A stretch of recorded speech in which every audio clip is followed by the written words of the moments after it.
شکریہ کہہ کر میں نے اعلان کیا کہ میرے پاس مزید سوالات موجود نہیں تھے۔ آپ کا بھی شکریہ۔ اس مرتبہ اس نے کھڑے ہو کر مجھ سے الوداعی مصافحہ کیا۔ اگر کسی چیز کی ضرورت ہو یا کچھ پوچھنا ہو تو پرسوں دوپہر تک میں یہیں ملوں گا، اور میں اس بات میں سر ہلاتا ہوا وہاں سے باہر نکل آیا۔ اگلے دن صبح سویرے ہی میں بائک پر مطلوبہ پارک کی طرف بڑھ گیا۔ لیزر رینج فائنڈر یعنی فاصلہ ناپنے کا آلہ میں نے ایک لفافے میں ڈال کر اپنے پاس رکھ لیا تھا۔ پارک میں داخلے پر کوئی پابندی نہیں تھی۔ لوگوں کی آمد و رفت سے حوصلہ پا کر میں بھی اندر گھس گیا۔ پارک کی چار دیواری کی جگہ لوہے کا مضبوط جنگلہ لگا ہوا تھا جس کی بلندی 5 فٹ کے قریب تھی، اور پھر جنگلے کے ساتھ لگے ہوئے درخت نظری دیکھ بھال کے لیے بہت بڑی رکاوٹ تھے۔ سٹیج بنانے کی جگہ پارک کے مشرق کی جانب تھی۔ اس طرف جنگلے سے باہر کچھ دکانوں کی عقبی دیوار پڑتی تھی اور دکانوں کی چھت پر لامحالہ سیکیورٹی نے موجود ہونا تھا۔ پارک کے مغربی جانب سڑک گزر رہی تھی اور سڑک عبور کر کے 3 منزلہ شاپنگ پلازا بنا ہوا تھا۔ شمال اور جنوب کی جانب بھی سڑک گزر رہی تھی، لیکن سڑک کے پار جو عمارتیں تھیں وہاں سے سٹیج کی جگہ کو دیکھنا ناممکن تھا۔ اب میرے پاس لے دے کے شاپنگ پلازا کی چھت رہ گئی تھی۔ اس کے علاوہ میں پارک ہی کے کسی درخت پر مچان بنا سکتا تھا، لیکن ایک تو وہاں مچان بنانا ناممکن نہیں تو مشکل ترین ضرور تھا، اور دوسرا میں چھپ کر بیٹھ بھی جاتا اور کامیابی سے اپنا کام کر بھی لیتا تب میرا بچنا جھوٹ تھا۔ گویا پارک کے کسی درخت پر مچان بنانے سے بہتر تھا کہ میں خود کش دھماکہ کر لیتا۔ کم از کم اس طرح رنجیت چوپڑا کی موت تو یقینی ہو جاتی۔ شاپنگ پلازا کی دائیں طرف سے ایک چوڑی سڑک گزر رہی تھی، جبکہ بائیں جانب ایک زیر تعمیر عمارت تھی جس کی پہلی منزل بھی ابھی تک مکمل نہیں ہوئی تھی۔ لے دے کہ وہاں فائر کے لیے مناسب جگہ شاپنگ پلازا کی چھت تھی، اور میرے خیال کے مطابق وہاں سنتری ضرور تعینات کرنے تھے۔ پہلے تو میں نے شاپنگ پلازا کے 3 اطراف میں گھوم کر اچھی طرح جائزہ لیا۔ پلازا کی عقبی جانب ایک مارکیٹ تھی۔ دائیں جانب گزرنے والی سڑک کے کنارے ایک بڑا کچرا دان بنا ہوا تھا جس کی عقبی دیوار پلازے ہی کی دیوار تھی۔ باہر سے اچھی طرح جائزہ لینے کے بعد میں اندر گھس گیا۔ داخلی دروازے پر واک تھرو گیٹ بنا ہوا تھا جس سے گزر کر لوگ اندر جا رہے تھے، لیکن مجھے اس گیٹ کا اس لیے کوئی خاص فائدہ نظر نہیں آیا کہ کافی لوگوں کے گزرنے پر وہ مخصوص سائرن بجا کر اعلان کر رہا تھا کہ متعلقہ افراد کے پاس لوہے یا دھات کی کوئی چیز موجود ہے، لیکن اس کے قریب کرسیاں رکھے 2 محافظ اس آواز پر کوئی دھیان نہیں دے رہے تھے، کیونکہ واک تھرو گیٹ کی سیٹی تو موبائل فون اور موٹر سائیکل کار کی چابی وغیرہ سے بھی بج اٹھتی تھی۔ البتہ کسی کے ہاتھ میں بیگ وغیرہ کی موجودگی میں محافظ سرسری انداز میں چیک کر لیتے تھے۔ میں نے رینج فائنڈر کو اپنے کوٹ کے اندر سے بغل میں داب لیا اور جیبوں میں ہاتھ ڈال کر بے دھڑک واک تھرو سے گزر گیا۔ موٹے کوٹ کے اندر کسی کو یہ اندازہ نہیں ہو سکتا تھا کہ میں نے اپنے بغل میں کوئی چیز پکڑی ہوئی ہے۔ اوپر جانے کی چوڑی سیڑھیاں بنی ہوئی تھی جس پر لوگوں کی آمد و رفت اچھی خاصی تھی۔ آخری منزل پر پہنچ کر میں چھت پر جانے والی سیڑھیوں کی تلاش میں نظریں گھمانے لگا، اور وہ کوئی ایسی چھپی ہوئی نہیں تھی کہ میں تلاش نہ کر سکتا۔ چھت کی سیڑھیاں ایک کونے میں بنی ہوئی تھی۔ ان کی بائیں جانب لکڑی کے بڑے بڑے ریک رکھے ہوئے تھے جو مختلف قسم کے سامان سے بھرے ہوئے تھے، جبکہ دائیں جانب دیوار تھی۔ سیڑھیوں پر قدم رکھتے ہی بندہ دوسرے لوگوں کی نگاہوں سے اوجھل ہو جاتا تھا۔ سیلز مین کو نگاہ میں رکھ کر میں سیڑھیوں کی جانب غیر محسوس انداز میں کھسکا، اور جوں ہی وہ ایک گاہک کی فرمائش پوری کرنے کے لیے پیچھے کی طرف مڑا، میں نے جھپاک سے سیڑھیوں پر قدم رکھ لیے۔ سیڑھیوں کے اختتام پر لوہے کا ایک دروازہ تھا جس کی کنڈی کے ساتھ حسب توقع ایک تالا جھول رہا تھا، لیکن اس کا اندازہ مجھے پہلے سے تھا اور اس کا بندوبست بھی میں کر کے آیا تھا۔ جیب سے 2 مڑی ہوئی تاریں نکال کر میں تالا کھولنے لگا۔ یوں بھی انہوں نے ایک واجبی سا تالا لٹکا رکھا تھا۔ تالا کھول کر میں نے آہستہ سے کنڈی کھولی اور چھت پر نکل آیا۔ چھت کے دائیں کونے پر پانی کی ایک بڑی ٹینکی بنی ہوئی تھی، اس کے ساتھ ہی تھوڑا بہت کاٹ کباڑ بھی بکھرا پڑا تھا۔ وہاں سے قریباً سارا پارک نظر آتا تھا، خصوصاً وہ جگہ جہاں سٹیج بننا تھی۔ لیکن مصیبت یہ تھی کہ کل یہاں پر 2-3 بندوں کی موجودگی لازمی تھی۔ یوں بھی ایسی جگہ کو کوئی احمق ہی نظر انداز کر سکتا تھا۔ ایک خیال یہ بھی میرے ذہن میں آیا کہ شاید کل سیکیورٹی کے پیش نظر یہ شاپنگ پلازا ہی بند کر دیا جائے۔ میں چھت کے کنارے سے سٹیج کے عقب میں موجود دیوار کا فاصلہ ناپنے لگا۔ وہاں تک 915 میٹر فاصلہ بن رہا تھا، گویا اس لحاظ سے بھی وہ ایک مناسب جگہ تھی۔ تھوڑی دیر سوچنے کے بعد ایک قابل عمل منصوبہ میرے ذہن میں آیا۔ گو خطرہ تو اس میں بھی موجود تھا، ایک سنائپر کی زندگی یوں بھی ہر دم خطرات میں گھری ہوتی ہے، اس لیے کسی بھی خطرے کا سامنا کرنا سنائپر کے مشن کا لازمہ ہوتا ہے۔ واپس پلازا میں جا کر میں نے پلاسٹک کی 50 فٹ لمبی پتلی لیکن مضبوط رسی خریدی اور ساتھ میں ایک مضبوط دھاگے کا گولا بھی خرید لیا۔ دونوں چیزیں شاپنگ بیگ میں ڈال کر میں نے ہاتھ میں لٹکائی اور سیلز مین کی نظروں سے بچ کر دوبارہ چھت پر پہنچ گیا۔ رسی کا ایک سرا پانی کی ٹینکی کے ساتھ لگی لوہے کی سیڑھیاں سے باندھ کر میں نے دوسرا سرا دھاگے سے باندھا اور دھاگے کے ساتھ ایک چھوٹا سا پتھر باندھ کر میں نے نیچے کچرا دان میں پھینک دیا۔ رسی میں نے اس لیے نہیں لٹکائی تھی کہ وہ کسی کو بھی اپنی جانب متوجہ کر سکتی تھی، جبکہ اتنے باریک دھاگے کا کسی کو نظر آنا آسان نہیں تھا۔ یہ کام کر کے میں چھت سے نیچے اتر آیا۔ دوسری منزل پر مجھے عورتوں کے خوبصورت سلے سلائے سوٹ نظر آئے۔ اس وقت جانے کیوں میری آنکھوں میں رومانہ کا خوبصورت سراپا لہرا گیا۔ بے اختیار میں نے اپنی پسند کے 2 سوٹ، ایک گرم اور ایک قیمتی زنانہ سویٹر اور سرخ و سبز رنگ کی کانچ کی چوڑیاں بھی خرید لیں۔ گہرے سرخ رنگ کی سویٹر جس پر سبز رنگ کے پھول بنے تھے، رومانہ نے لباس بھی اسی رنگ کا پہنا ہوا تھا۔ یقیناً یہ دونوں رنگ اس کی سج دھج میں 4 چاند لگا دیتے۔ سر جھٹک کر میں نے ان فضول خیالات سے دامن چھڑانے کی کوشش کی، لیکن یہ ایک بھونڈی سی کوشش تھی۔ کسی کے نام پر خریداری کرنا اور اسے اپنی سوچوں سے دور بھی جھٹکنا ایک نرالا کام ہی تو تھا۔ پلازے کا داخلی اور خارجی دروازہ ساتھ ساتھ ہی تھا۔ خارجی دروازے پر خریداری کی رسید دکھا کر میں باہر آ گیا۔ پارکنگ میں جا کر میں نے اپنی بائک نکالی۔ میرا رخ ہنومان جی ہوٹل کی طرف تھا۔ آدھے گھنٹے بعد میں وہاں پہنچ گیا تھا۔ دھیراج بھی مجھے اپنے کمرے ہی میں ملا تھا۔ جی جناب، میری دستک کے جواب میں دروازہ کھول کر اس نے اندر آنے کا راستہ دیتے ہوئے عام سے لہجے میں پوچھا۔ مجھے اپنی تصویر والا پولیس کی اسپیشل برانچ کے انسپیکٹر کا کارڈ شام تک چاہیے۔ ضروری نہیں کہ بالکل اصل ہو، بناوٹی بھی چل جائے گا۔ کوئی مسئلہ نہیں، آپ ذرا اپنے بالوں پر ہاتھ پھیر لیں۔ دھیراج نے جیب سے اپنا موبائل نکال کر ہاتھ میں پکڑ لیا۔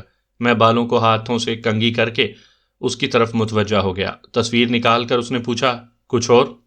2 عدد واکی ٹاکی سیٹ بھی چاہیے۔ ٹھیک ہے، مزید کچھ؟ نہیں، یہ چیزیں لینے کے لیے میں کتنے بجے آ سکتا ہوں؟ 2 گھنٹے کے بعد آ جانا۔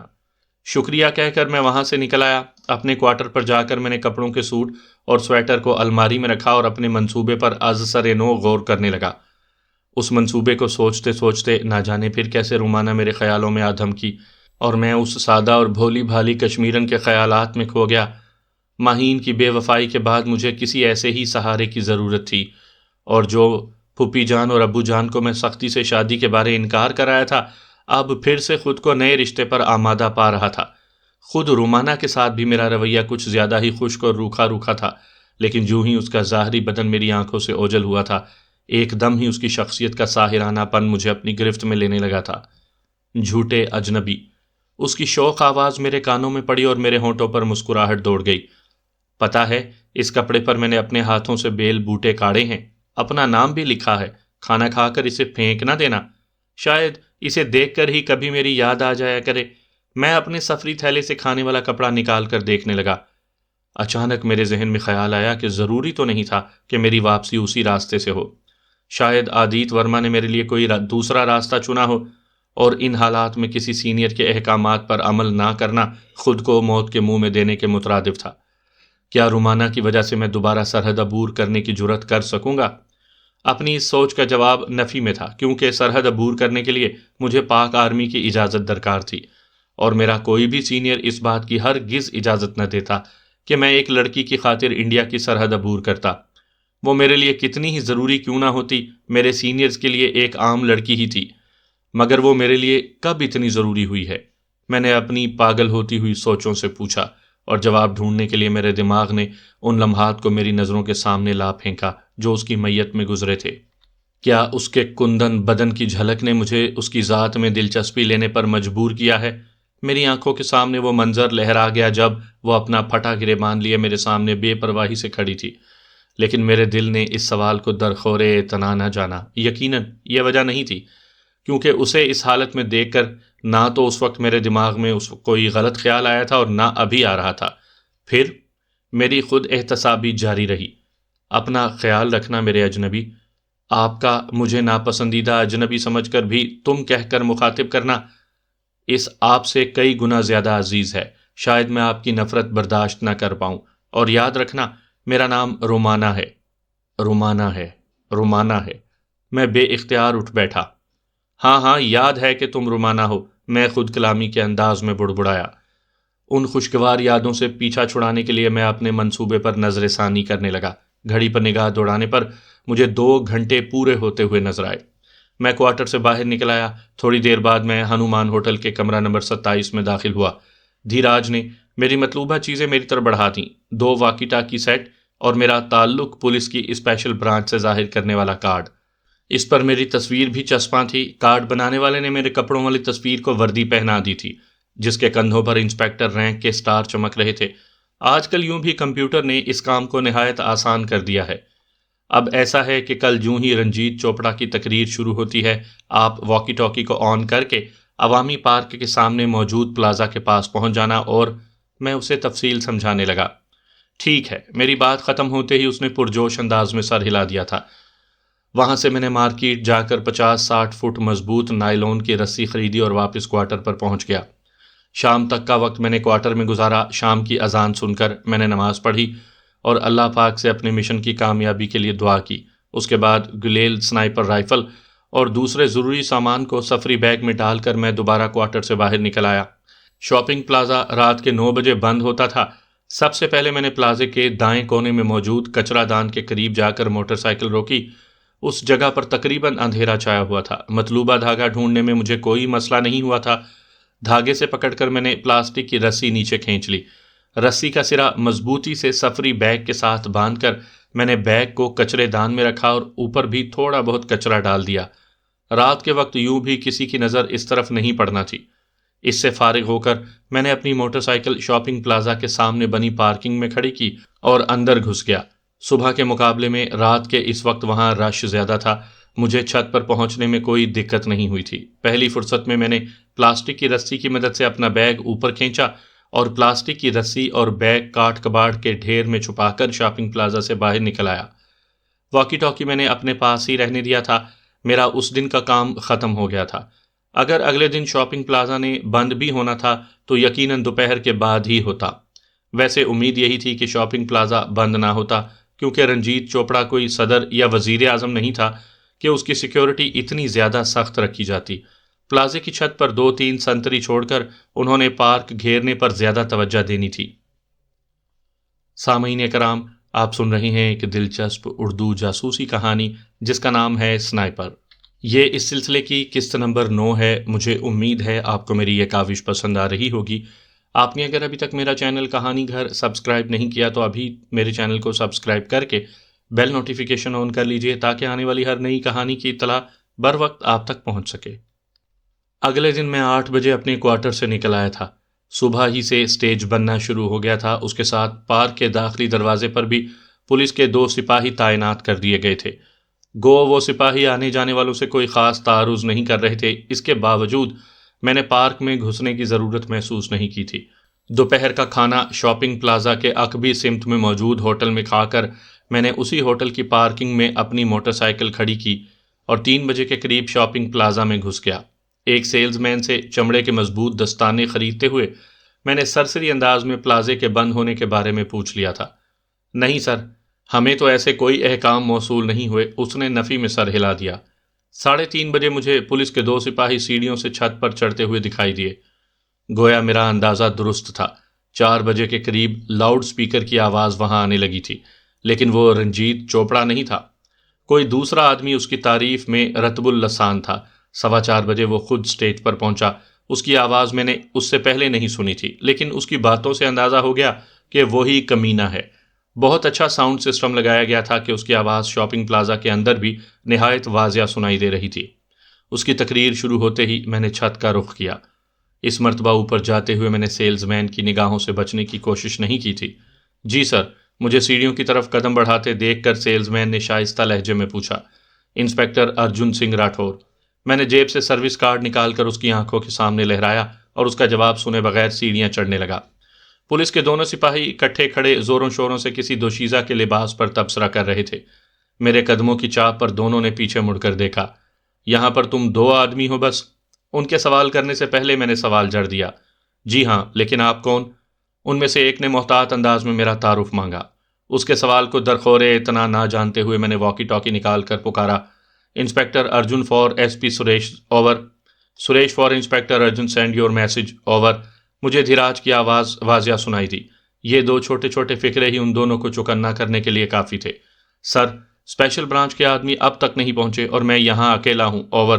سوری انسپیکٹر ارجن، میں نے 3 آدمی بھجوا دیے ہیں، شاید 15-20 منٹ تک تمہارے پاس پہنچ جائیں، اوور۔ ٹھیک ہے سر، لیکن اب پلازے کے داخلی دروازے پر کس کو کھڑا کروں، اوور۔ میں نے پریشانی بھرے انداز میں جواب دیا۔ کیا وہاں پولیس کا کوئی سپاہی موجود نہیں ہے، اوور۔ دھیراج میرے بتائے ہوئے الفاظ بہت خوبصورتی سے بول رہا تھا۔ یہاں چھت پر 2 سپاہی ڈیوٹی پر موجود ہیں اور نیچے پارک کے گیٹ پر بھی 3 کے قریب سپاہی موجود ہیں، باقیوں نے اسٹیج کو گھیرا ہوا ہے، اوور۔ ایسا کرو، 10-15 منٹوں کے لیے ان چھت والے سپاہیوں کو گیٹ پر کھڑا کر دو، انہیں سمجھا دو کہ کسی کو بھی پلازے کے اندر داخل نہ ہونے دیں، اس دوران تم خود چھت پر ہی موجود رہنا، اوور۔ ٹھیک ہے سر، اوور اینڈ آل۔ دھیراج سے بات ختم کر کے میں ان دونوں سپاہیوں کی طرف متوجہ ہو گیا۔ گو دونوں نے ہماری بات چیت سن لی تھی، اس کے باوجود میں نے دوبارہ سے اپنا تعارف کروانا ضروری سمجھا۔ ہیلو، میں inspector Arjun Singh Rathore from special branch. میں نے مسافے کے لیے ان کی طرف ہاتھ بڑھایا۔ سر، سپاہی سنیل داس۔ میرا نام پوچھنے والے نے جلدی سے میرے مسافے کے لیے بڑھے ہوئے ہاتھ کو تھام کر اپنا نام بتایا، اور میں اوریش گپتا سر۔ دوسرے نے بھی مؤدب انداز میں مجھ سے ہاتھ ملایا۔ اچھا، آپ لوگوں کے ذرا سے تعاون کی ضرورت تھی۔ گو یہ آپ لوگوں کی ڈیوٹی نہیں بنتی، لیکن سرکار کا ملازم ہونے کے ناطے ہمارا کام تو ایک ہی ہے نا۔ ٹھیک ہے سر، ہم نے آپ کی تمام باتیں سن لی ہیں، آپ حکم کریں، کرنا کیا ہے؟ اوریش گپتا نے جلدی سے سر ہلایا۔ نیچے داخلی دروازے پر اتنی دیر رکنا ہے کہ جب تک اسپیشل برانچ کے بندے آپ کے پاس نہیں پہنچ جاتے۔ وہ ہیڈ کوارٹر سے نکل چکے ہیں، بس 10 سے 15 منٹ میں پہنچ جائیں گے۔ آپ کا کام بس اتنا ہے کہ کسی بھی آدمی کو پلازے کے اندر نہیں آنے دینا، البتہ باہر نکلنے پر کوئی پابندی نہیں۔ ٹھیک ہے سر۔ دونوں نے اس بات میں سر ہلاتے ہوئے مجھے سلوٹ کیا۔ ویسے آپ اپنے کسی سینئر سے اجازت لینا چاہتے ہیں تو بے شک پوچھ لیں، میں انہیں کسی بھی قسم کے شک کا موقع نہیں دینا چاہتا تھا۔ نہیں سر، ایسی کوئی بات نہیں، اگر کسی سینئر نے باز پرس کر بھی لی تو آپ یہیں موجود ہیں نا؟ گڈ، اور یاد رکھنا کسی کو بھی اندر نہ آنے دینا۔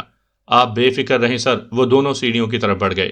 ان کے رخصت ہوتے ہی میں نے کسی بھی مداخلت سے بچنے کے لیے فی الفور چھت کے دروازے کی کنڈی باہر سے لگائی اور اپنے بیگ کی طرف بڑھ گیا۔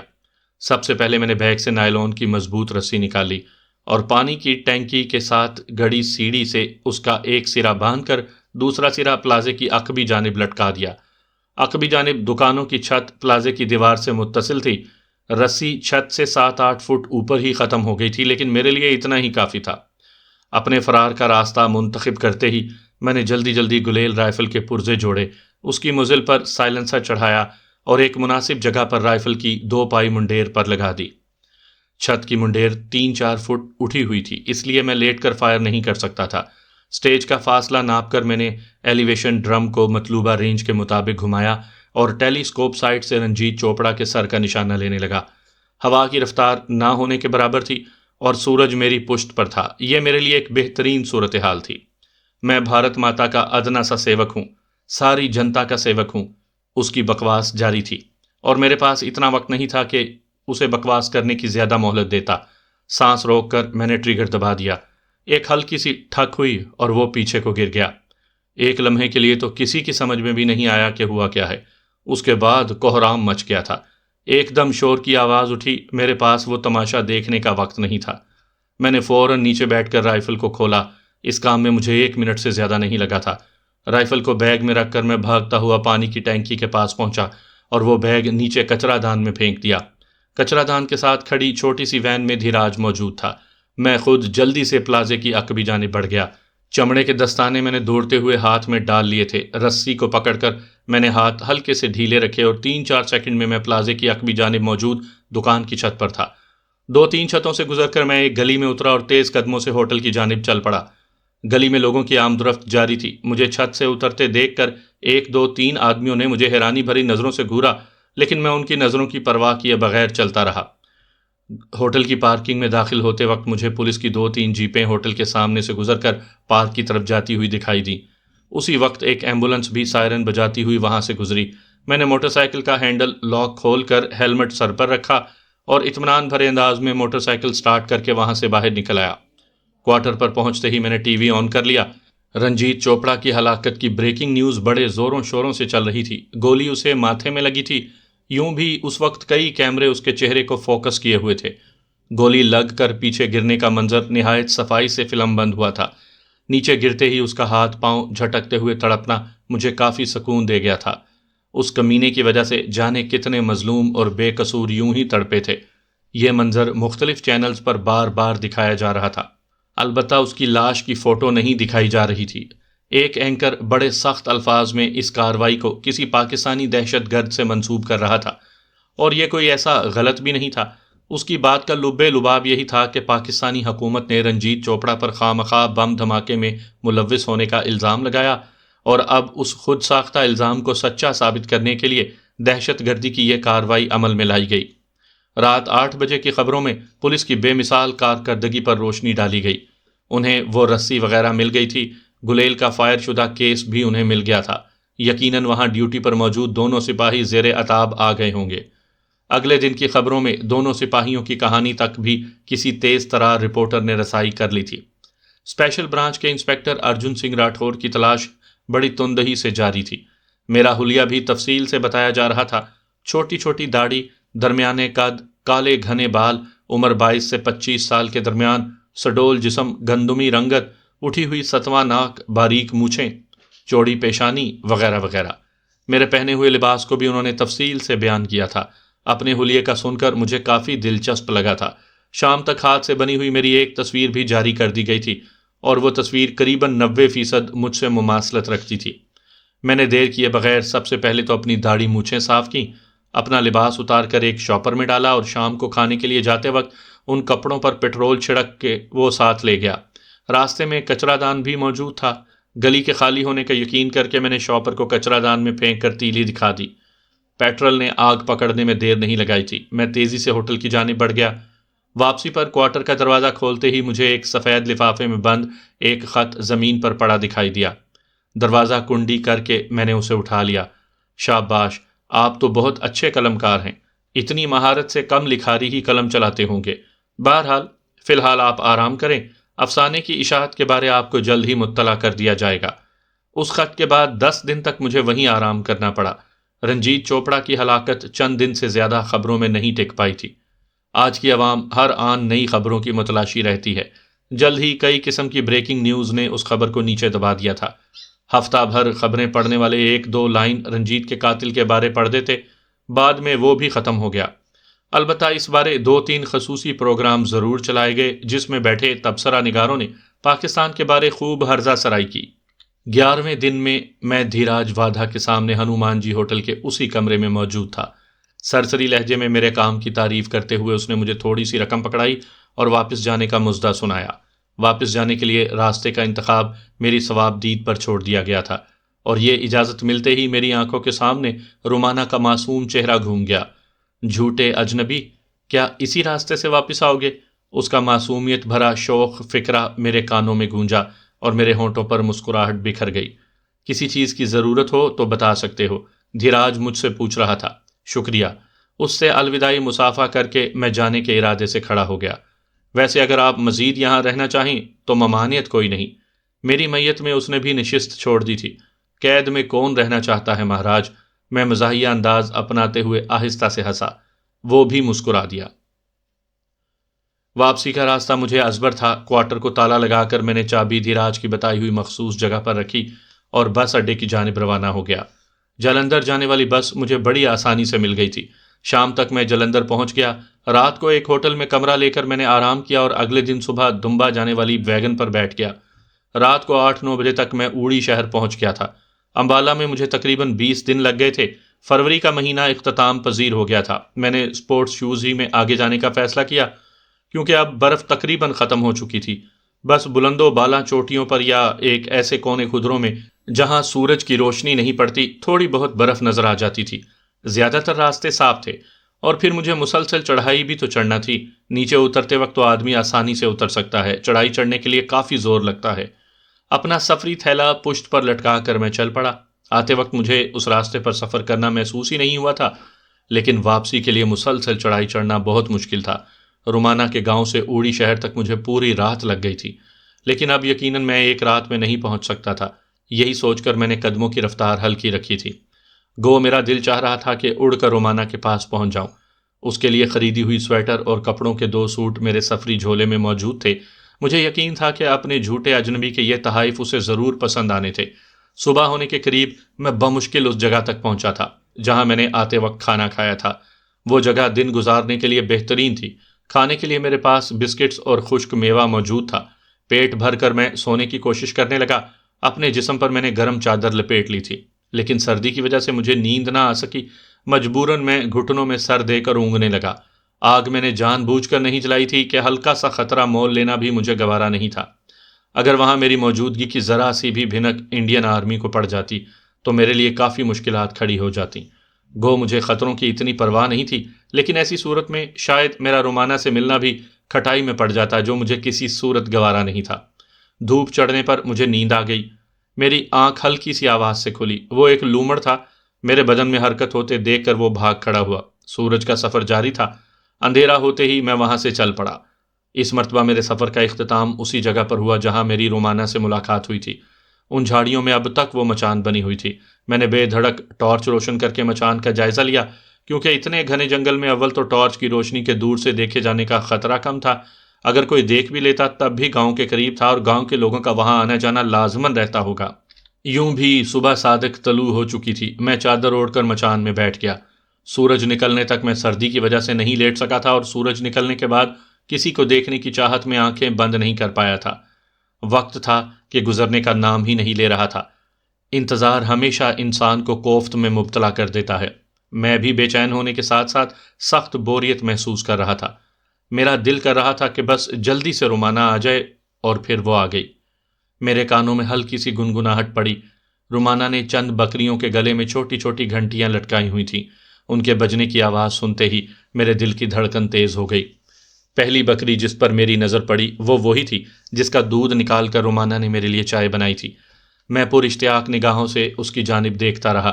وہ جھاڑیوں کی اوٹ سے طلوع ہوئی، وہی لباس، وہی حلیہ۔ اس کے دائیں بائیں گھومتا سفید میمنا پہلے سے تھوڑا بڑا ہو گیا تھا۔ اس کا رخ اسی مچان کی طرف تھا۔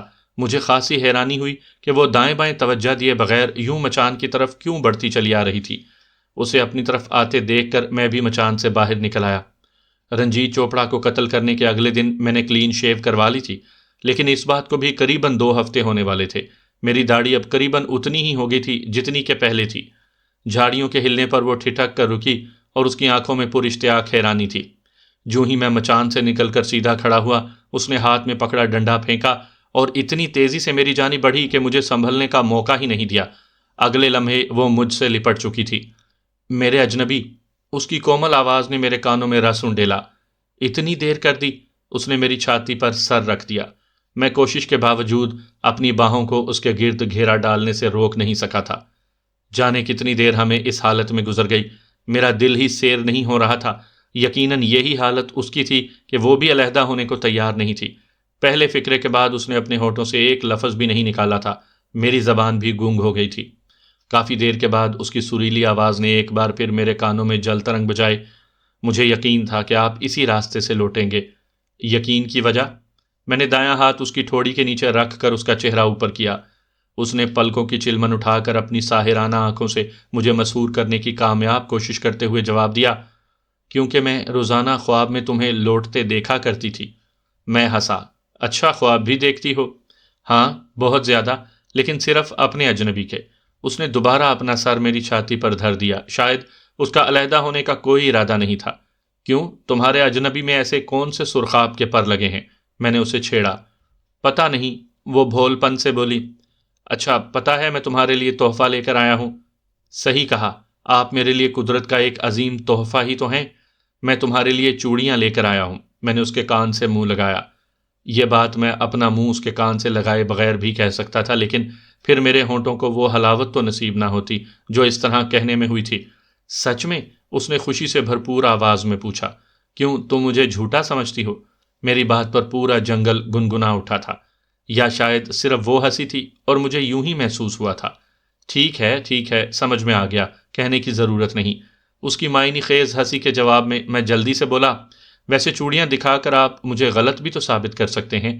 وہ شوخی بھرے لہجے میں بولی، تم چھوڑو گی تو ایسا کر پاؤں گا نا، اتنا ہی تنگ ہو رہے ہو تو یہ لو۔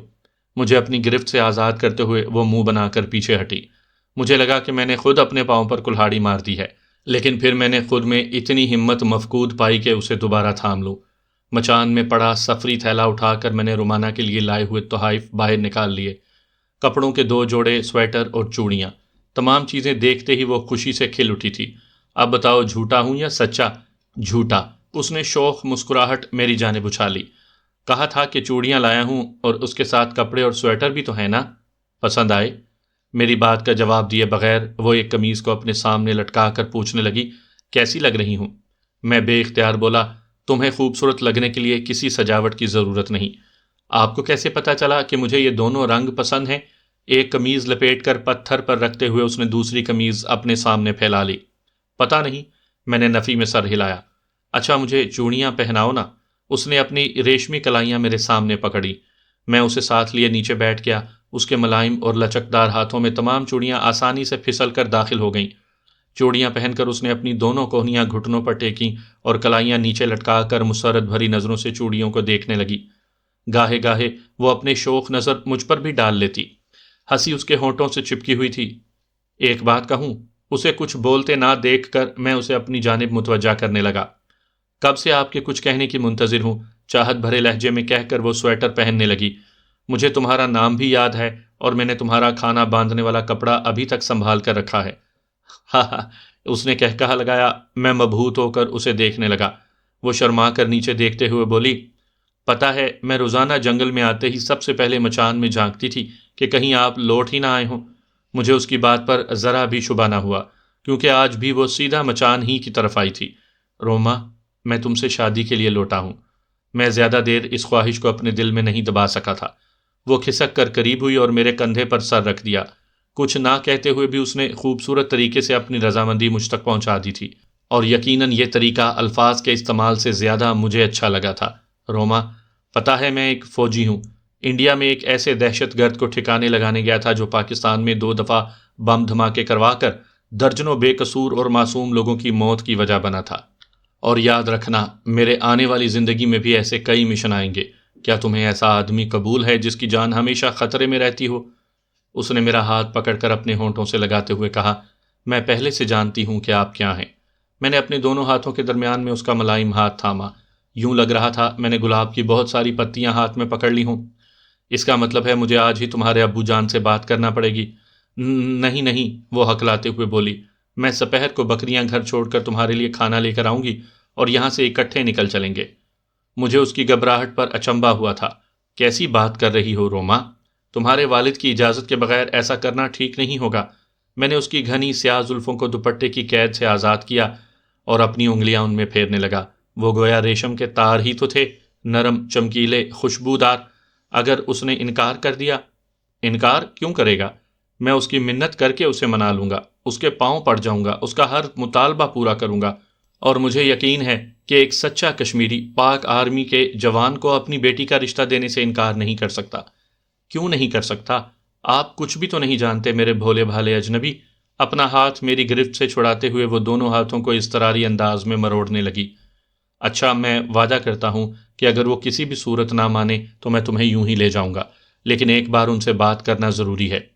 آپ کی سمجھ میں میری بات کیوں نہیں آ رہی؟ وہ نہیں مانیں گے، نہیں مانیں گے، نہیں مانیں گے۔ روما کی آنکھوں میں نمی نمودار ہوئی۔ اپنا اور میرا وقت برباد نہ کرو، بس طے ہو گیا کہ ہم شام کو جائیں گے، اور پتہ ہے جس دن آپ یہاں سے گزرے تھے اسی رات میں نے اپنی ضروری چیزیں باندھ کر رکھ دی تھیں۔ مجھے دیکھ کر آپ کی آنکھوں میں پیدا ہونے والی پسندیدگی مجھے پہلی نگاہ ہی میں نظر آ گئی تھی، اور میں اچھی طرح جانتی تھی کہ آپ ضرور لوٹیں گے، بس مجھے یہ نہیں معلوم تھا کہ کب لوٹیں گے۔ ایک امکان کو آپ کیوں یقین سمجھے بیٹھی ہیں؟ میں بضد ہوا۔ میں آپ کو اچھی لگتی ہوں نا؟ اس نے رندی ہوئی آواز میں پوچھا۔ پگلی، میرا جواب تمہیں معلوم ہے۔ میں نے اس کے چہرے کو ہاتھوں کے پیالوں میں بھر لیا۔ کیا میرے بغیر رہ لو گے؟ اس نے حسرت بھری نگاہوں سے مجھے گھورا۔ یہ کہنا قبل از وقت ہوگا، یوں بھی میں ایسا موقع نہیں آنے دوں گا، اور کہہ تو دیا کہ وعدہ کرتا ہوں اگر تمہارے والد محترم نہ مانے تو پھر موقع ملتے ہی میں تمہیں لے اڑوں گا۔ اگر ہاں کرنا ابو جان کے بس میں نہ ہو تو پھر بھی اس سے ملنے پر اصرار کرو گے؟ عجیب حسرت زدہ درد بھری آواز میں وہ پوچھ رہی تھی۔ روما، تم کیوں اپنی گفتگو سے مجھے اذیت پہنچا رہی ہو، اور تمہارے ابو جان کے بس میں بھلا کیوں نہیں ہوگا؟ میں نے جھک کر اس کی پیشانی پر مہر محبت ثبت کر دی۔ اگر میں کسی اور کی ملکیت ہوئی پھر؟ اس کی آواز جیسے گہری کھائی سے ابھری تھی۔ کسی اور کی ملکیت؟ یقیناً میں تمہاری بات سمجھنے میں ناکام رہا ہوں۔ میں شادی شدہ ہوں۔ گزرے ستمبر میں میری شادی میرے چچا زاد اسفند یار سے ہو گئی ہے۔ شادی کے ہفتے بھر بعد وہ میرے دونوں بھائیوں کے ساتھ کمانے کے لیے چلا گیا، اور اب وہ اگلے ماہ واپس لوٹ آئے گا۔ اس نے سسکتے ہوئے اپنی بات پوری کی۔ میرے کانوں میں جیسے کسی نے پگھلا ہوا سیسا ڈال دیا تھا۔ میرے ہاتھ بے جان انداز میں اس کے ریشمی گالوں سے نیچے پھسلے، میری بولتی بند ہو گئی تھی۔ مجھے معاف کر دو اجنبی، وہ روتے ہوئے مجھ سے لپٹ گئی۔ میں مجبور تھی۔ وہ کسی اور کی امانت تھی، کسی اور کی ماہین۔ اگر اسے وہ رشتہ پسند نہیں تھا تو اسے پہلے انکار کر دینا چاہیے تھا، اور اب وہ مجھے انجانے میں ایک ایسے گناہ کی جانب گھسیٹنے والی تھی جس کا کوئی کفارہ بھی نہیں تھا۔ اگر میں اسے یوں ہی ساتھ لے گیا ہوتا تو نکاح کرنے کے باوجود ہماری شادی نہیں ہو سکتی تھی۔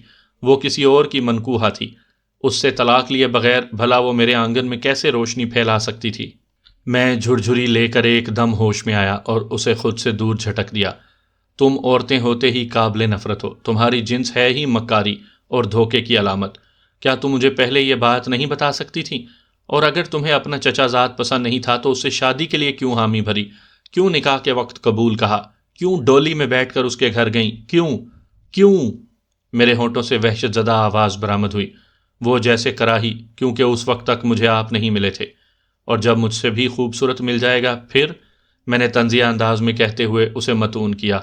اللہ پاک کی قسم، وہ شکل و صورت کے لحاظ سے آپ سے خوبصورت ہے۔ تم نے بہت برا کیا رومانا، بہت زیادہ۔ میں پہلے ہی عورت ذات کا ڈسا ہوا ہوں۔ تم نے بھی میرے گھاؤ پر تیزاب انڈیل دیا۔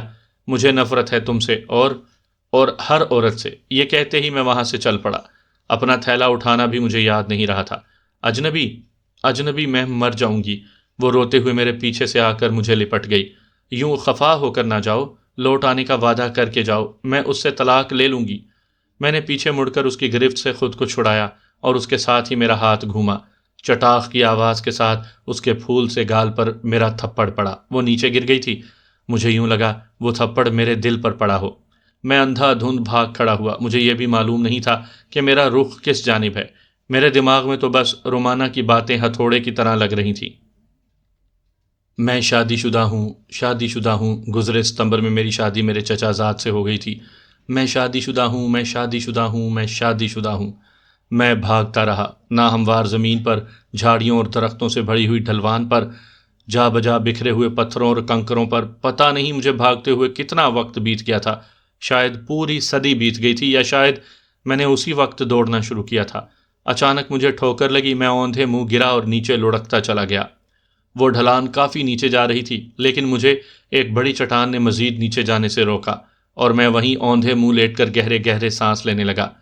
دوبارہ اٹھنے کی ہمت مجھ میں مفقود تھی۔ میں لیٹا رہا، سوچتا رہا، یہاں تک کہ میرا سر درد سے پھٹنے لگا۔ کتنی آسانی سے اس نے مجھے بے وقوف بنایا تھا، یا شاید میں تھا ہی احمق۔ اگر احمق نہ ہوتا تو اتنی بڑی ٹھوکر کھانے کے بعد مجھے سنبھل جانا چاہیے تھا۔ امریکہ میں مجھے کیپٹن جینیفر الو بناتی رہی تھی، پاکستان میں ماہین، اور اب کشمیر میں رومانا کے ہاتھوں گدھا بن چکا تھا۔ کافی دیر میں اسی حالت میں پڑا رہا، یہاں تک کہ میری مثبت سوچوں نے مجھے ان حالات کی طرف متوجہ کیا جو مجھے درپیش تھے۔ میں ابھی تک پاکستان کی سرحد عبور نہیں کر پایا تھا۔ زادے راہ کا تھیلا میں مچان میں بھول آیا تھا۔ مچان کی طرف لوٹ کر جانے میں مجھے اپنی موت نظر آ رہی تھی۔ میں آہستہ آہستہ اٹھ بیٹھا۔ سورج پوری آب و تاب سے چمک رہا تھا۔ جس جگہ میں موجود تھا وہاں بہت اچھی دھوپ لگ رہی تھی۔ میں پتھر سے ٹیک لگا کر بیٹھ گیا۔ میرا سب کچھ اس تھیلے میں رہ گیا تھا۔ پستول، ٹارچ، خوراک، چادر، ہر چیز وہیں تھیلے میں تھی۔ پتہ نہیں بے دھیانی میں کتنا فاصلہ طے کر چکا تھا۔ اگر میں سپہر کے بعد وہیں لوٹ جاتا تو شاید اپنا تھیلا واپس حاصل کر لیتا، لیکن اگر روما شام تک وہیں بیٹھی رہی پھر؟ میری سوچوں میں جو سوال ابھرا اس کا آسان جواب یہی تھا کہ اب میں واپس نہیں لوٹوں گا۔ گھنٹہ ڈیڑھ مزید وہیں گزارنے کے بعد میں چڑھائی چڑھنے لگا۔ ایک دو بکریوں کو دیکھ کر میں نے اپنے جانے کی سمت میں تھوڑی سی تبدیلی کرنا ضروری سمجھا۔ میں نہیں چاہتا تھا کہ میرا کسی اور سے ٹکراؤ ہو، مگر مجھے اپنے مقصد میں کامیابی نہیں ہوئی تھی۔ وہ بھی ایک جوان عورت تھی، اس کے ساتھ 10-11 سال کا ایک لڑکا بھی تھا۔ وہ دونوں ایک دم جھاڑیوں کی اوٹ سے نکل کر میرے سامنے آ گئے تھے۔ مجھے دیکھ کر وہ دونوں ٹھٹک کر رکے، مگر میں انہیں مخاطب کیے بغیر آگے بڑھ گیا۔ جھاڑیوں کی آڑ میسر آنے تک میں اپنی پشت پر کسی کی نظروں کو محسوس کرتا رہا۔ مطلوبہ بلندی پر پہنچ کر میں نے اس سڑک کی تلاش میں نظریں دوڑائیں جس پر چل کر میں وہاں تک پہنچا تھا۔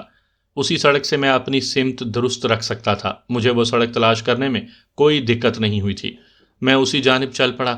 اب مجھے اترائی کا مرحلہ درپیش تھا۔ میں احتیاط سے چلتے ہوئے جنگل سے باہر نکلا۔ سامنے وسیع نالا تھا، اس کو عبور کر کے میں مطلوبہ سڑک تک پہنچ جاتا۔ اس سڑک کے متوازی میں نے اسی نالے میں چلنا شروع کر دیا۔ مجھ سے رات ہونے کا انتظار بھی نہیں ہو سکا تھا۔ اندھیرا چھاتے ہی میں روڈ پر چڑھ گیا۔ چاند کی 12 تاریخ تھی، اس لیے مجھے روشنی کی کوئی فکر نہیں تھی۔ انڈین پوسٹوں سے چھپتا چھپاتا چڑھائیاں چڑھتا میں طلوع آفتاب سے ذرا پہلے اس جگہ پر پہنچ گیا تھا جہاں آتے وقت میرا انڈین پیٹرول سے واسطہ پڑا تھا۔ اس جگہ سے آگے سفر کرنا مناسب نہیں تھا۔ مجھے مسلسل جاگتے ہوئے 48 گھنٹے ہونے کو تھے۔ تھکن بھی کافی ہو رہی تھی، لیکن جس جگہ میں نے دن بھر چھپ کر رہنا تھا وہ علاقہ انڈین فوجیوں کی گزرگاہ تھا۔ نسبتاً پہاڑ کی جڑ کی طرف ہو کر میں جھاڑیوں کے ایک گھنے جھنڈ میں گھس کر بیٹھ گیا۔ کچھ نہ کھائے ہوئے بھی 36 گھنٹے ہونے والے تھے۔ میں نے تو رومانہ کے پاس موجود کھانا کھانے کے لالچ میں گزشتہ صبح وہاں پہنچتے ہوئے بسکٹ وغیرہ کھانے سے احتراز برتا تھا۔ بہرحال بھوکا ہونے کا یہ فائدہ ضرور ہوا کہ نیند مجھ سے دور رہی۔ گو اس میں بھوک کے ساتھ ساتھ سردی کا بھی گہرا عمل دخل تھا۔ وہ میری زندگی کا ایک اذیت بھرا دن تھا۔ تھکن، نیند کی کمی، بے پناہ بھوک اور سب سے بڑھ کر دماغی بے سکونی جس کی وجہ رومانہ کی یاد تھی۔ وقت چاہے اچھا ہو یا برا گزر ہی جاتا ہے۔ وہ دن بھی گزر گیا۔ رات نے ڈیرے ڈالے، اندھیرا گہرا ہوا اور میں اپنی کمین گاہ سے نکل کر آگے بڑھ گیا۔ میری واپسی اسی راستے پر ہوئی تھی جس پر میں چل کر آیا تھا۔ چند گھرانوں کی آبادی عبور کر کے میں نے نالا پار کیا۔ اس میں اب پہلے کی نسبت پانی کی مقدار تھوڑی زیادہ تھی، لیکن اتنی زیادہ نہیں تھی کہ مجھے پاؤں گیلے کرنے پڑتے۔ جلد ہی میں اس جگہ پر پہنچ گیا جہاں بارودی سرنگی قطع موجود تھا۔ اس قطعے کو پار کرنے کا راستہ مجھے معلوم تھا، لیکن اس سے پہلے میں نے پاکستانی سنتری کو آواز دینا ضروری سمجھا، کیونکہ اس قطعے میں قدم دھرتے وقت میں نے اس کی نظروں میں آ جانا تھا، اور یوں ایک آدمی کو یوں خاموشی سے پوسٹ کی جانب آتا دیکھ کر وہ فائر بھی کھول سکتا تھا۔ السلام علیکم بھیا، میں نے زوردار آواز میں پکارا۔ ایک تیز ٹارچ چمکی اور اس کے ساتھ ہی آواز آئی، کون؟ قریب آ کر تعارف کروا دیتا ہوں، میں نے دونوں ہاتھ سر سے بلند کر کے کہا۔ اس نے مجھے خبردار کرتے ہوئے کہا، حرکت نہ کرنا، تم بارودی سرنگی قطعے کے کنارے کھڑے ہو، راستہ مجھے معلوم ہے بھائی، بس آپ اپنی گولی ضائع نہ کرنا۔ میں نے قدم آگے بڑھا دیے۔ اس نے ٹارچ بجھا دی۔